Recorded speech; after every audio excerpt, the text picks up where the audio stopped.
할렐루야. 복되고 거룩한 주일 우리 가정에 모여서 하나님께 예배하는 여러분들을 예수님의 이름으로 환영하고 축복합니다.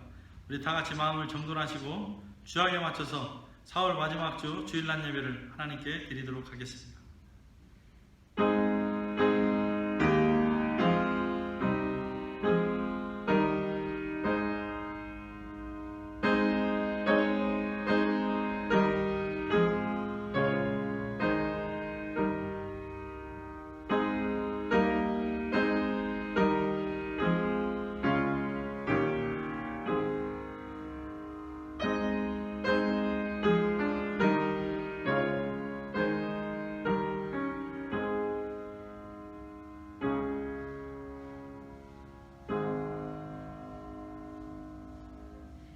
너희는 눈을 높이 들어 누가 이 모든 것을 창조하였나 보라. 주께서는 소유대로 만상을 이끌어내시고 그들의 모든 이름을 부르시나니 그의 권세가 크고 그의 능력이 강함으로 하나도 빠짐이 없느니라. 아멘. 찬송과 영광을 받으시기에 합당하신 하나님, 오늘 또 저희들에게 거룩하고 복된 주일 허락하셔서 하나님 앞에 예배할 수 있게 하심을 진심으로 감사를 드립니다. 오늘 우리가 이 예배를 통해서 온 마음과 정성을 다하여 영과 진리로 예배하기를 소원하오니 우리 예배를 받아 주옵소서. 감사드리며 예수님의 이름으로 기도하옵나이다. 아멘. 우리 다 함께 사도신경으로 신앙 고백하시겠습니다.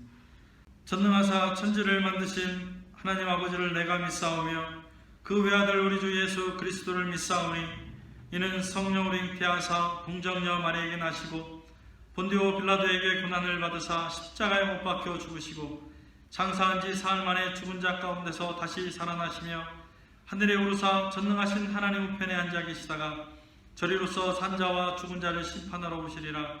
성령을 믿사오며 거룩한 공예와 성도가 서로 교통하는 것과 죄를 사하여 주시는 것과 몸이 다시 사는 것과 영원히 사는 것을 믿사옵나이다. 아멘. 우리 시간 다 함께 458장 찬송 부르도록 하겠습니다. 458장입니다.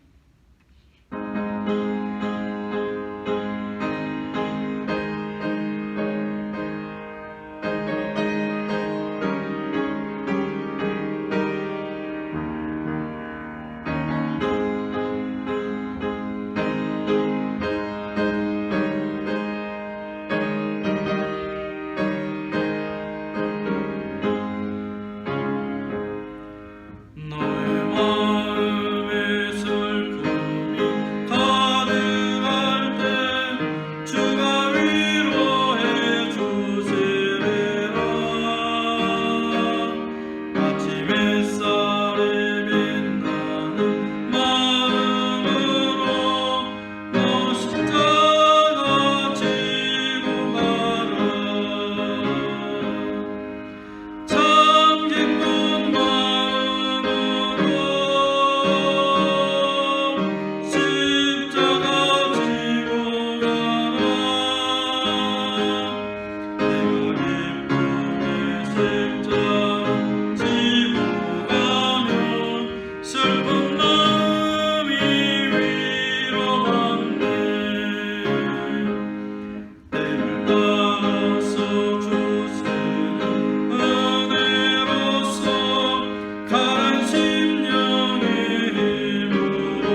우리 다 함께 합심으로 기도하도록 하겠습니다. 우리가 그동안 살아온 것 돌아볼 때에 모든 것이 하나님의 은혜였음을 감사하시고, 그럼에도 불구하고 하나님 말씀대로 살지 못했던 우리의 나약함과 죄성을 이 시간 회개하며 고백하는 시간이 되기를 바라고, 또한 이 예배를 통해서 모든 것이 회복되는 시간이 되기를 기도하였으면 좋겠습니다. 그리고 특별히 코로나로 인해서 어려움 당하고 있는 이 온 세상을 위해서 함께 기도하는 시간을 갖도록 하겠습니다. 우리 다 함께 기도하며 나아가도록 하겠습니다. 하나님 감사합니다. 오늘 또 복되고 거룩한 주일을 허락하셔서 하나님 앞에 예배할 수 있게 하심을 진심으로 감사를 드립니다. 허물 많고 죄 많은 저희들 하나님 앞에 나와 예배할 수 없는 죄인들인 것을 다시 한번 고백하며 이 시간 모든 죄와 허물들을 용서받기를 원합니다. 하나님, 저희들의 모든 죄와 허물들을 용서하여 주시옵소서. 이제는 하나님께서 주시는 말씀을 통하여 세상에 나가서 주님의 말씀대로 하나님의 자녀로 책임과 의무를 다하는 삶을 살아가는 저희들 되도록 주님 역사하고 인도하여 주시옵소서. 이 세상에 코로나로 인해서 많은 어려움을 당하고 있습니다. 하나님, 그럼에도 불구하고 우리가 이 가운데에 하나님의 뜻을 바라볼 수 있게 하시고, 우리가 이 역사하는 하나님의 은혜 가운데에 저희들이 무엇을 해야 되는지 분별하는 시간이 될 수 있도록 하나님 인도하여 주시옵소서. 특별히 코로나19가 이곳 케냐에 더는 확산이 되지 아니하도록 하나님 역사하여 주실 뿐만 아니라 케냐 정부와 관계부처 의료 관계자들에게까지도 힘을 주시어서 방역 대책과 대응이 잘 이루어질 수 있도록 하나님 인도하여 주시옵소서. 케냐에 특별히 코로나19로 인한 소요나 폭동들이 일어나지 아니하도록 하나님 도와주실 뿐만 아니라 코로나로 인해서 온 세상의 죽음과 고통, 불안과 두려움에 쌓여있는 많은 사람들을 위로하여 주시고 다시금 회복하여 주시옵소서. 특별히 경제활동이 위축되고 어려워져 있는 가운데에 많은 사람들을 하나님의 권능으로 붙잡아 주시사 다시 한번 회복될 수 있도록 주님 인도하여 주시옵소서. 무엇보다도 이번 사태를 통해서 나의 신앙을 되돌아보는 시간이 될 수 있도록 도와주시고, 그동안 예수님의 희생과 무관하게 살아온 우리의 죄악을 자복하며 회개하는 하나님의 품으로 돌아오는 기회가 될 수 있도록 주님 인도하여 주옵소서. 무엇보다도 예배의 소중함을 깨닫고 더욱더 하나님의 은혜에 감사하는 시간이 될 수 있도록 주님 인도하여 주시옵소서. 오늘도 우리의 예배를 받아주실 줄 믿고 감사드리며 예수님의 이름으로 기도하옵나이다. 아멘. 교회 소식입니다. 네, 오늘도 복되고 거룩한 주일을 허락하신 하나님께 감사드리면서 가정에 모여서 하나님께 예배하는 여러분들을 예수님의 이름으로 축복합니다. 세상이 지금 코로나19로 많은 어려움을 당하고 있습니다. 우리가 합심해서 기도함을 통해서 코로나19가 속히 소멸되고 일상으로 회복이 빨라질 수 있도록 함께 힘써서 기도했으면 좋겠습니다. 그리고 우리 연합교회 표어가 너희 몸으로 하나님께 영광을 돌리자입니다. 위기를 맞은 이 순간 우리가 행함을 통해서 하나님께 영광 돌리는 삶을 사는 저와 여러분들 되기를 예수님의 이름으로 축원합니다.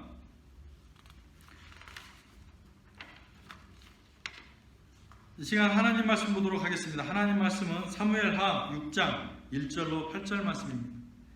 하나님 말씀 사무엘하 6장 1절로 8절 말씀입니다. 찾으신 줄 알고 제가 봉독해 올리도록 하겠습니다. 다윗이 이스라엘에서 뽑은 무리 3만 명을 다시 모으고 다윗이 일어나 자기와 함께 있는 모든 사람과 더불어 바알레 유다로 가서 거기서 하나님의 궤를 메어 오려 하니 그 궤는 그룹들 사이에 좌정하신 만군의 여호와의 이름으로 불리는 것이라. 그들이 하나님의 궤를 새 수레에 싣고 산에 있는 아비나답의 집에서 나오는데 아비나답의 아들 우사와 아유가 그 새 수레를 모니라. 그들이 산에 있는 아비나답의 집에서 하나님의 궤를 싣고 나올 때에 아효는 궤 앞에서 가고 다윗과 이스라엘 온 족속은 전나무로 만든 여러 가지 악기와 수금과 피파와 소고와 양금과 재금으로 여호와 앞에서 연주하더라. 그들이 나군의 타작마당에 이르러서는 소들이 띠므로 우사가 손을 들어 하나님의 궤를 붙들었더니 여호와 하나님이 우사를 잘못함으로 말미암아 진노하사 그를 그곳에서 치시니 그가 거기 하나님의 궤 곁에서 죽으니라. 여호와께서 우사를 치심으로 다윗이 분하여 그곳을 베레스 우사라 부르니 그 이름이 오늘까지 이르니라. 아멘.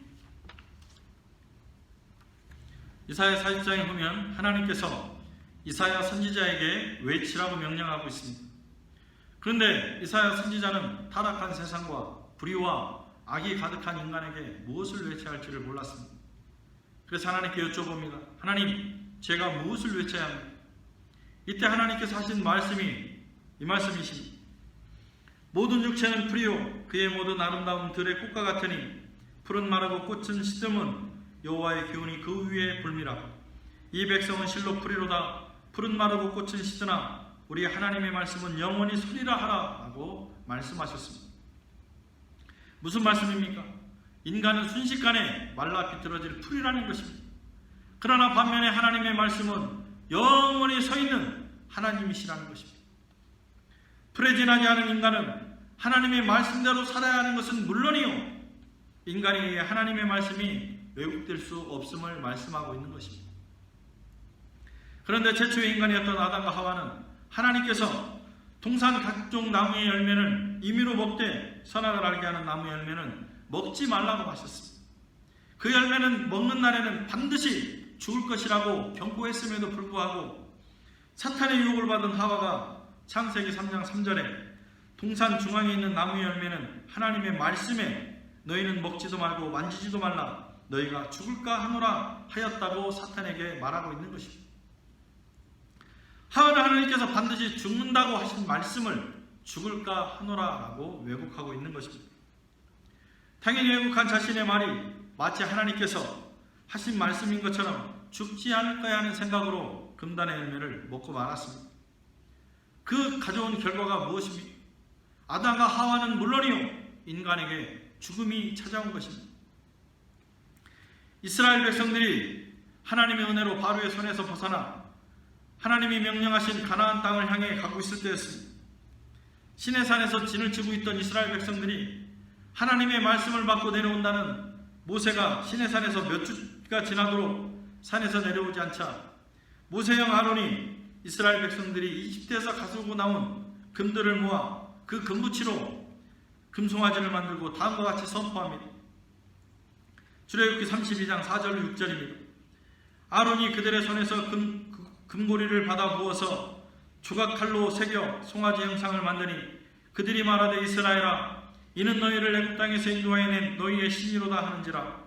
아론이 보고 그 앞에 제단을 쌓고 이에 아론이 공포하여 이르되 내일은 여호와의 절이니라 하니 이튿날에 그들이 일찍 일어나 번제를 드리며 화목제를 드리고 백성이 앉아서 먹고 마시며 일어나서 뛰놀더라 라고 말씀하고 있습니다. 아론은 자신이 빚어 만든 그 금송아지가 바로의 손에서 인도해낸 여호와 하나님이라고 왜곡했습니다. 그리고 아론의 말을 믿고 그 금송아지가 여호와 하나님인 줄 알고 섬겼던 이스라엘 백성들은 결국에는 아론을 포함해 모두가 광야에서 죽어야 했던 것입니다. 또한 아론으로 시작한 제사장 제도는 화려한 예복을 입은 제사장들이 종교의 기득권, 자신들의 야망과 욕망, 인간의 명예를 얼룩지면서 점점 자신들의 말이 하나님의 말과 동등되는 왜곡을 낳았습니다. 그 결과 신약시대에서 가서 제사장들은 예수님으로부터 청산의 대상이 되고 말았습니다. 금방 시들을 풀에 지나지 않은 인간들이 영원히 서 있을 하나님 말씀을 왜곡할 수 있는 것은 있을 수 없는 것이면 물론이요 왜곡이 된다 하더라도 하나님께서 등한시하지 않는다는 것입니다. 오늘날 많은 그리스도인들이 하나님의 말씀대로 산다고 이야기를 하고 있습니다. 그러나 그들의 삶을 보면 하나님의 말씀대로 사는 것이 아니라 자기의 삶 속에 하나님의 말씀을 끼워넣고 살아가고 있습니다. 그것은 엄연히 말씀에 대한 왜곡입니다. 저는 오늘 본문 말씀을 통해서 인간이 하나님의 말씀을 왜곡했을 때 하나님의 간섭을 살펴보고 우리는 하나님 말씀 앞에서 어떻게 반응하며 살아가야 할 것인지를 살펴보는 시간이 되었으면 합니다. 오늘 본문 1절과 2절입니다. 다 함께 읽어보도록 하겠습니다. 1절 2절입니다.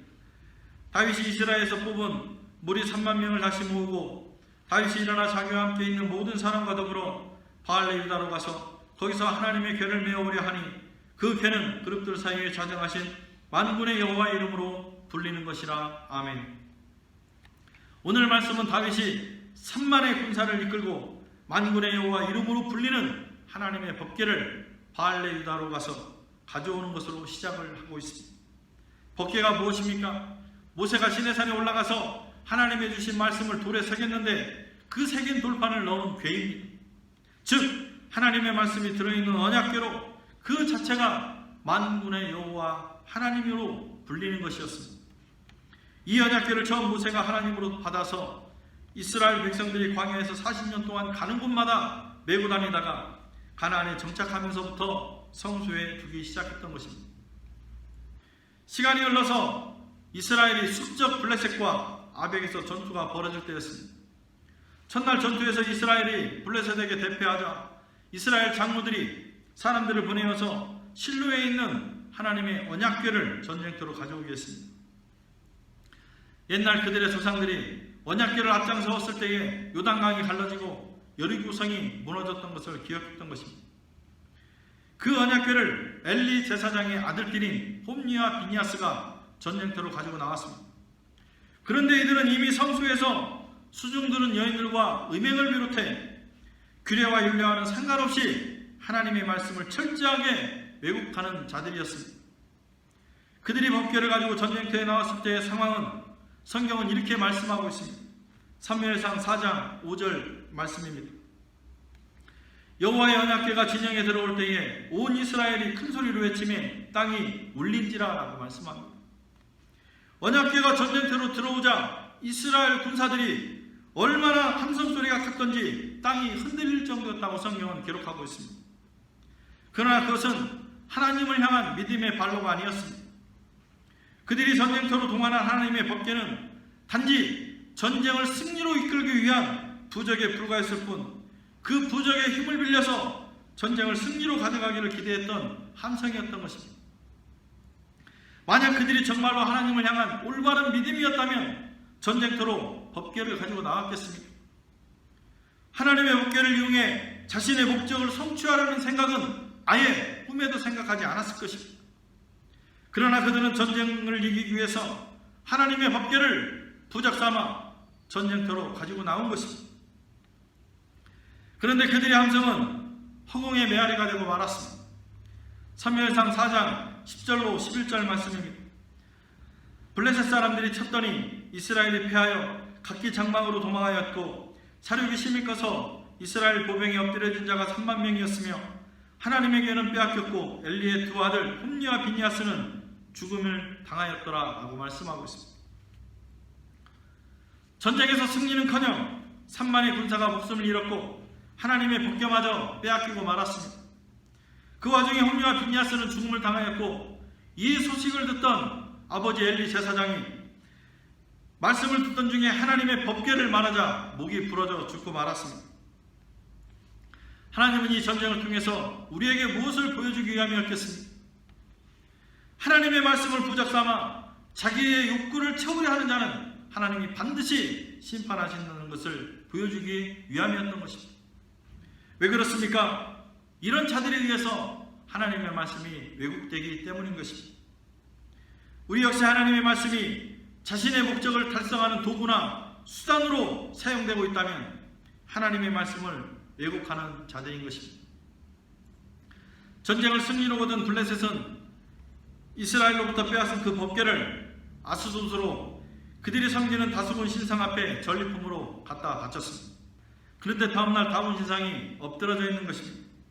우연으로 생각하고 다곤 신상을 다시 제자리에 놓았지만 그 다음날에는 다곤 신상의 목과 손목이 부러진 채 하나님의 법궤 앞에 엎드려져 있는 것입니다. 동시에 아스돗에 독종이 돌기 시작했습니다. 상황이 심각해지자 블레셋 지도자들은 하나님의 법궤를 가드로 옮겼습니다. 그러나 가드에서도 역시 독종이 일기 시작했습니다. 그래서 그들은 또다시 법궤를 에그돈으로 옮기려 했습니다. 그러나 아스돗과 가드에서 일어난 일을 너무나 잘 알고 있었던 에스돗 사람들은 하나님의 법궤가 들어오는 것을 거부했습니다. 그래서 내린 결론이 사무엘상 6장 7절로 9절 말씀입니다. 그러므로 새 수레를 하나 만들고 멍에를 메어보지 아니한 젖나는 소 2마리를 끌어다가 수의 수레를 메우고 그 송아지들은 떼어 집으로 돌려보내고 여호와의 궤를 가져다가 수레에 싣고 속건제로 드릴 금으로 만든 물건들은 상자에 담아 궤 곁에 두고 그것을 보내어 가게 하고 보고 있다가 만일 그가 그 본 지역 길로 올라가서 벳세메스로 가면 이 큰 재앙은 그가 우리에게 내린 것이요 그렇지 아니하면 우리를 친 것이 그의 손이 아니요 우연히 당한 것인 줄 알리라 라고 말씀하고 있는 것입니다. 이 말은 한 번도 멍에를 메보지 못한 소들 중에서 그것도 막 새끼를 낳아 젖을 물리는 2마리의 암소로 수레를 끌게 해서 그 수레에 하나님의 법궤를 놓고 벳세메스로 보내보자는 것입니다.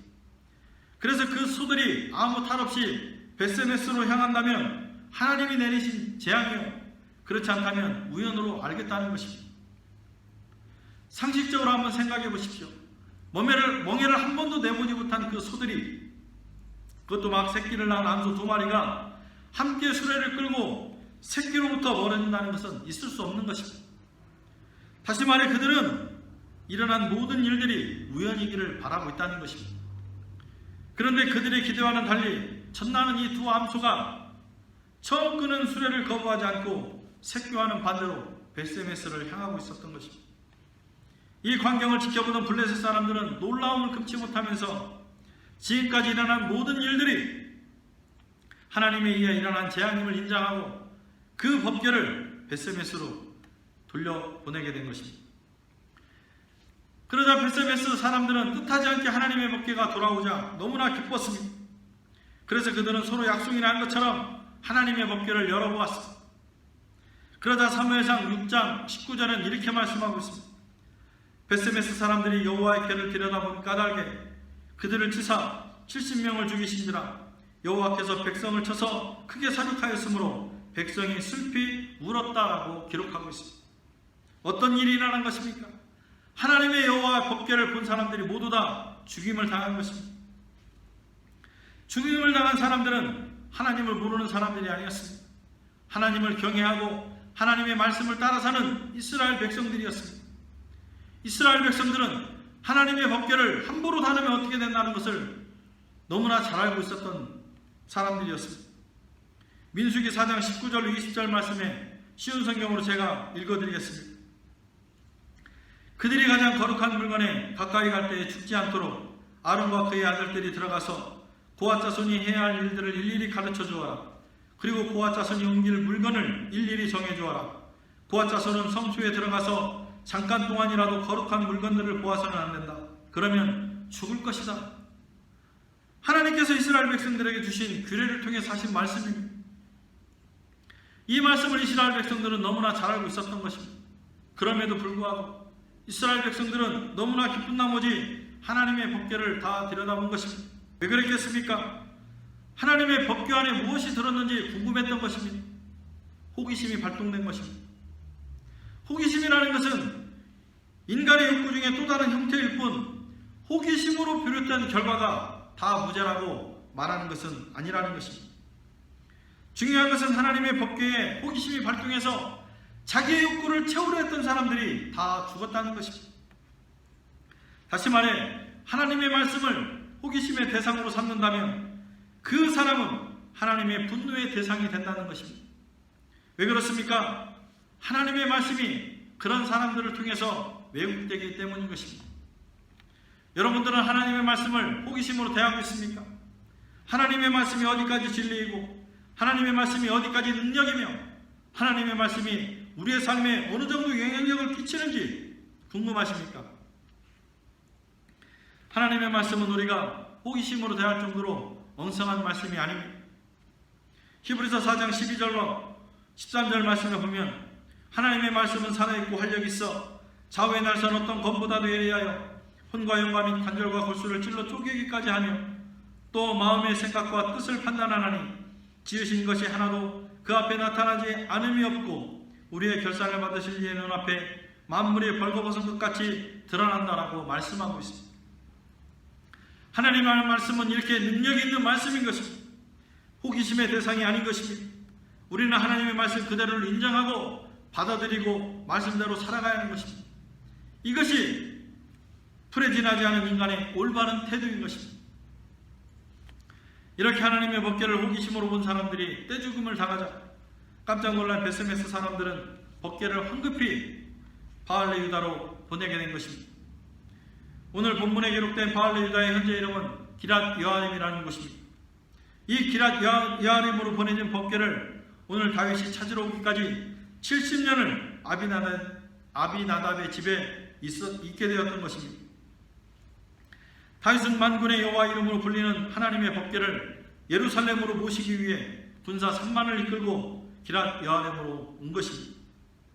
오늘 본문 3절과 4절, 5절 말씀입니다. 그들이 하나님의 궤를 새 수레에 싣고 산에 있는 아비나답의 집에서 나오는데 아비나답의 아들 우사와 아효가 그 새 수레를 모니라. 그들이 산에 있는 아비나답의 집에서 하나님의 궤를 싣고 나올 때에 아효는 궤 앞에서 가고 다윗과 이스라엘 온 족속은 잣나무로 만든 여러 가지 악기와 수금과 비파와 소구와 양금과 재금으로 여호와 앞에서 연주하였더라라고 말씀하고 있습니다. 다윗의 일행이 아비나답의 집에 도착했을 때에 아비나답의 아들인 우사와 아효가 법궤를 수레에 싣고 나왔다고 성경은 말씀합니다. 우리가 여기서 잠깐 생각해야 할 것은 사무엘상 7장 1절의 말씀에 보면 기랏 여아림 사람들이 와서 여호와의 궤를 옮겨 산에 사는 아비나답의 집에 들여놓고 그의 아들 엘리야사를 거룩하게 구별하여 여호와의 궤를 지키게 하였다라고 말씀하고 있습니다.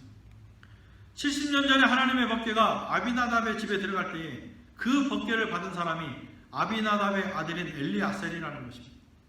그런데 70년이 지난 지금 엘리아셀이 아닌 아비나답의 아들들인 우사와 아효가 궤를 가지고 나왔다고 말씀하고 있는 것입니다.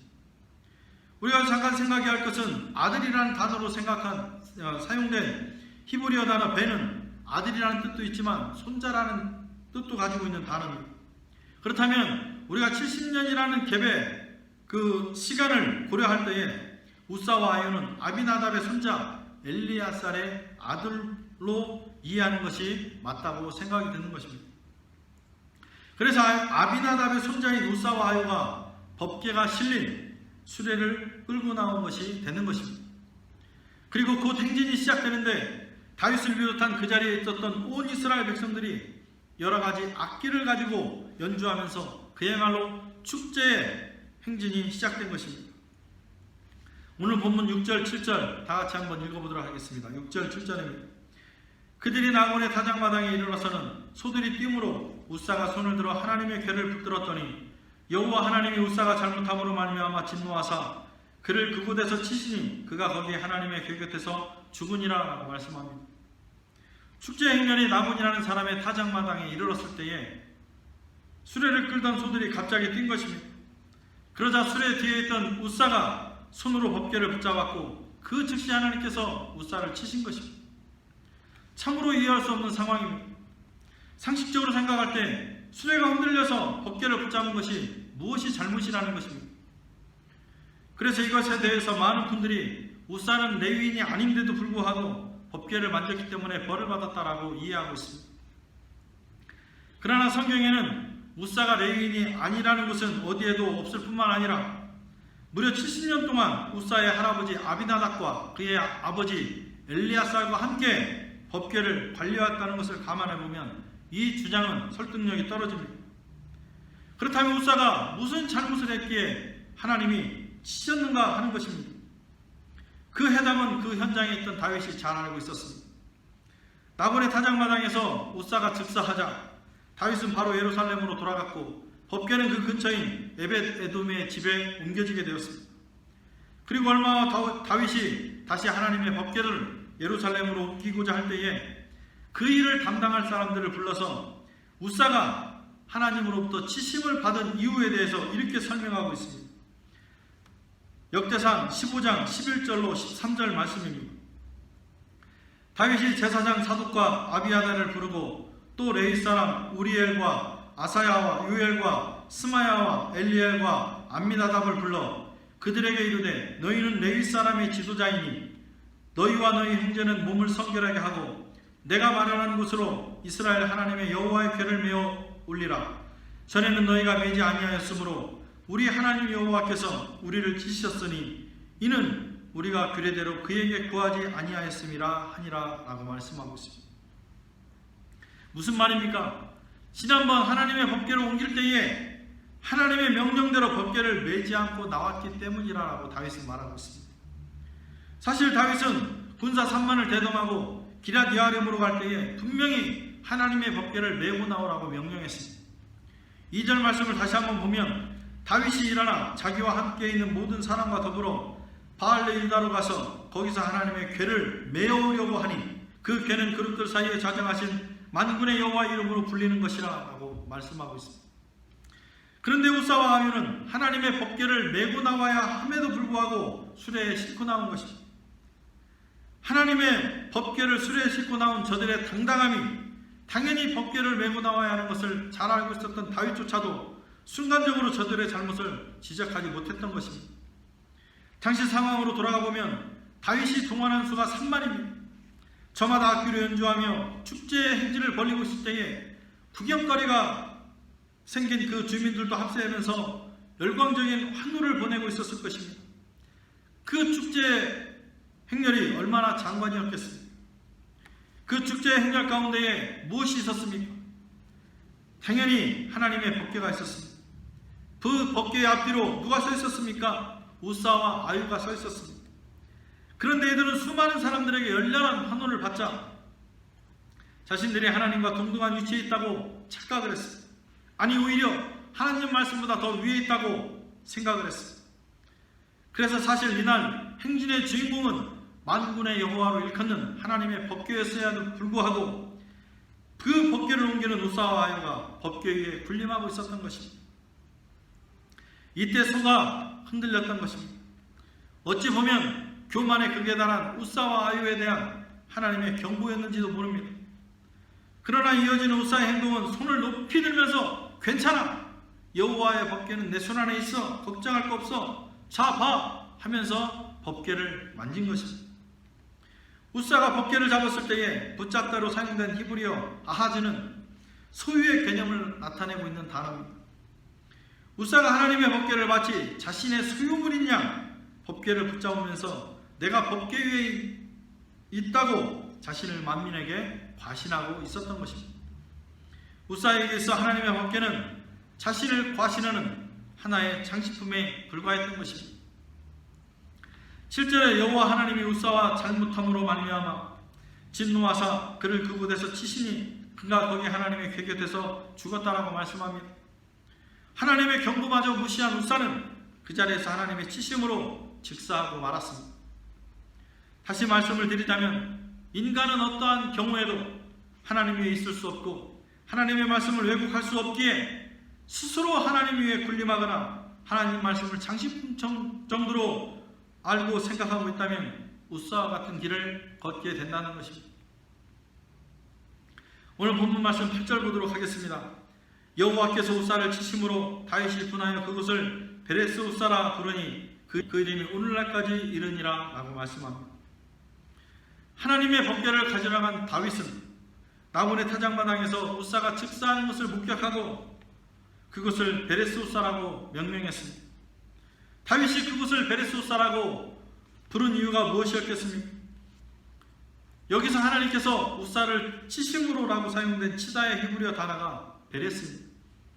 그리고 우사를 표현한 히브리어 우사는 힘, 능력, 그리고 권위를 뜻하는 단어입니다. 무슨 말입니까? 다윗이 말한 베레스 우사는 하나님께서 하나님 말씀의 권위를 왜곡하는 인간의 능력과 힘, 위엄을 씌었다는 말이 되는 것입니다. 다시 말해 우사와 같이 자신의 힘과 능력을 믿고 자신의 욕망과 야망을 위해서 하나님 말씀도 도구로 사용하고 하나님 말씀을 왜곡하는 인간들은 하나님이 다 치신다는 말씀인 것입니다.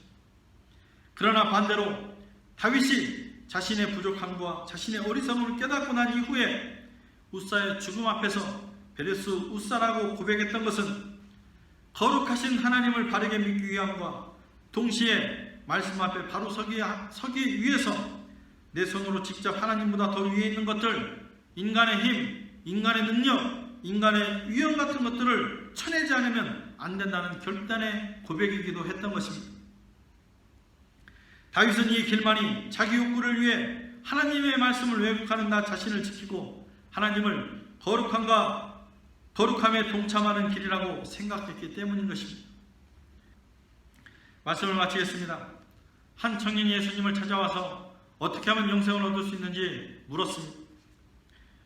예수님은 그 청년에게 하나님의 계명을 지키라고 말씀했습니다.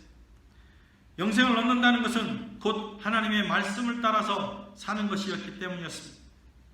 그런데 놀랍게도 이 청년은 하나님의 계명을 다 지켰다고 예수님께 당당하게 말하는 것이었습니다. 그러나 우리가 잘 알고 있지만 하나님의 계명은 어느 순간 다 지켜지는 것이 아니라는 것입니다. 예수님은 이 청년이 하나님의 계명을 다 지켰다고 착각하는 이유를 정확히 알고 계셨습니다. 많은 재물을 소유한 이 청년은 하나님 말씀보다 자신의 재물을 더 신봉하며 하나님 말씀을 자신의 삶에 끼워 맞춰 왜곡하는 자였던 것입니다. 그래서 예수님은 이 청년을 긍휼히 여기시고 베레스 우사 할 것을 말씀하신 것입니다. 다시 말해 하나님보다 자기의 소유나 자기의 능력을 더 믿는 그 청년에게 베레스 우사, 즉 자기가 믿고 의지하는 것들을 쳐내고 따라오라고 말씀하셨던 것입니다. 그러나 이 청년은 자신을 베레스 우사 하기보다는 예수님을 포기하고 말았습니다. 아마 그 청년은 예수님과는 헤어졌지만 자신의 소유를 포기하지 않은 채 하나님의 계명을 지킨다고 생각하면서 살아갔을 것입니다. 그러나 재물과 하나님을 동시에 겸하여 생겼던 이 청년은 더욱더 하나님 말씀을 왜곡하며 그것이 진리인 줄 착각하고 자신의 영생을 갉아먹는 어리석은 인생인 줄을 알 덕이 없이 살아갔을 것입니다. 사랑하는 성도 여러분, 여러분들에게는 베레스 우사 할 것이 무엇이라고 생각합니까? 내 인생 가운데 하나님보다 더 높고 하나님보다 더 위에 있고 하나님 말씀보다 더 사랑하는 것들이 있다면 전부 다 베레스 우사 해야 될 것들입니다. 자발적인 베레스 우사 없이는 하나님을 믿는다고 하는 그 고백은 허공의 메아리일 뿐이고 하나님의 말씀대로 살아간다고 하지만 결국에는 하나님 말씀을 왜곡하는 우사나 어리석은 청년과 같은 길을 갈 수밖에 없기 때문인 것입니다. 지금도 예수님이 우리 곁에 찾아오셔서 베레스 우사를 요구하고 계십니다. 금방 말라 비틀어질 풀에 지나지 않는 우리가 영원히 하나님과 함께하기를 원하시는 예수님의 사랑인 것입니다. 우리 모두 인생 가운데에 하나님 말씀보다 더 위에 있는 것들, 더 사랑하는 것들이 있다면 스스로 베레스 우사에서 하나님과 함께하는 영원한 은혜의 삶이 되시기를 예수님의 이름으로 축원합니다. 함께 기도하겠습니다. 하나님, 영원히 죽을 수밖에 없는 저희를 끝까지 참으시고 베레스 우사하지 않으신 하나님의 사랑에 다시 한번 감사를 드립니다. 그러나 저희는 그럼에도 불구하고 여전히 나의 능력과 힘, 위험을 쫓으며 하나님 말씀보다 더 위에 있었고 위에 있으려 했습니다. 하나님, 우리를 용서하여 주옵소서. 긍휼히 여겨 주옵소서. 비록 스스로 자신을 베레스 우사하기에 허물 많고 죄 많은 자들이지만 이 시간 하나님의 말씀에 힘입어 진심을 다하여 베레스 우사를 결단하기 원합니다. 도와주옵소서.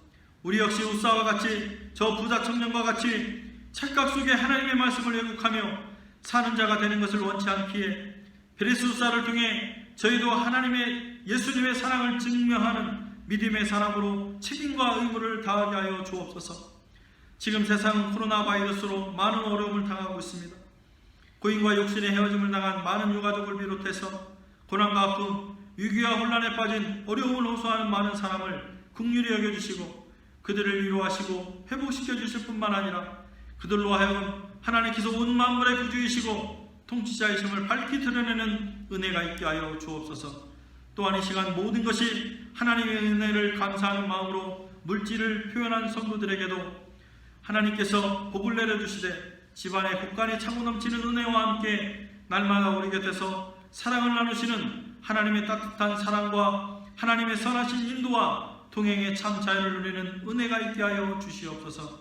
이 모든 말씀 감사드리며 예수님의 이름으로 기도하옵나이다. 아멘. 이 시간 금주의 찬양 부르시고 난 이후에 축도함으로 모든 예배를 마치도록 하겠습니다.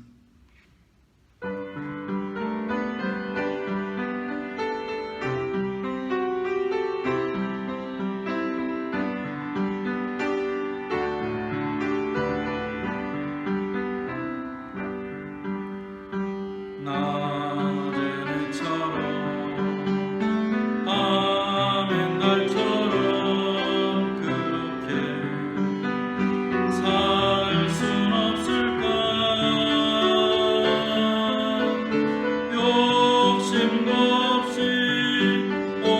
세상 그 추억 온전히 나 위에 살듯이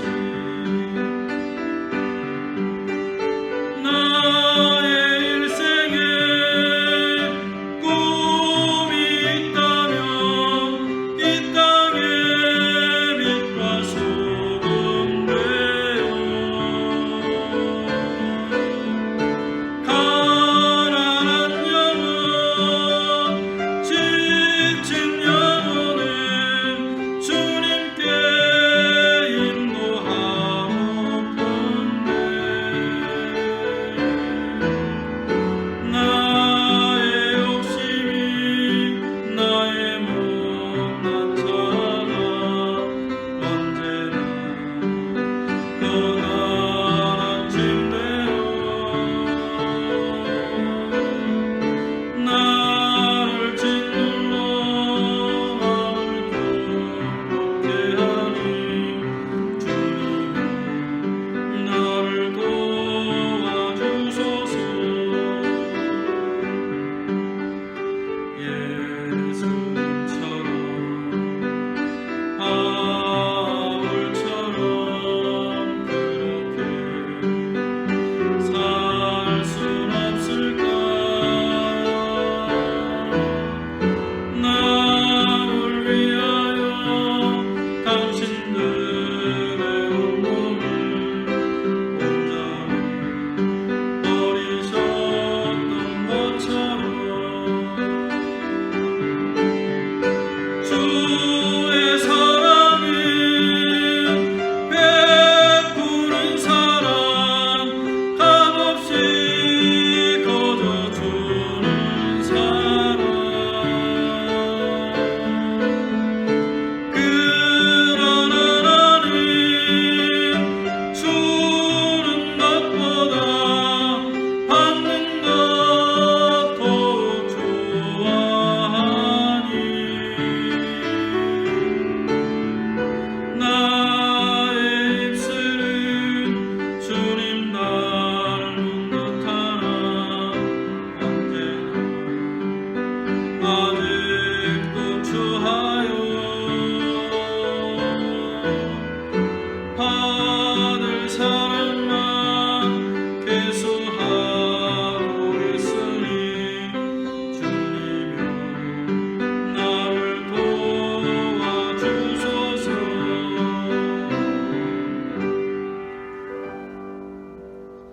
이제는 우리 주 예수 그리스도의 은혜와 하나님의 그 크신 사랑하심과 성령님의 감화 교통하심이 오늘 예배를 통하여 영원히 예수님을 사랑한다고 고백하며 베르수사를 통해 하나님보다 하나님의 말씀보다 더 귀하고 사랑하는 것이 없음을 고백하는 연합교회 성도들 머리머리 위에와 각 가정과 직장과 사업장 위에 그리고 타국에 떨어져 학업과 근본물을 열중하고 있을 자녀들 머리머리 위에와 세계 열방을 향해 복음 증가하기를 수고한 신을 아끼지 아니하는 선교사들 머리머리 위에 이제로부터 영원토록 항상 함께 있을지어다.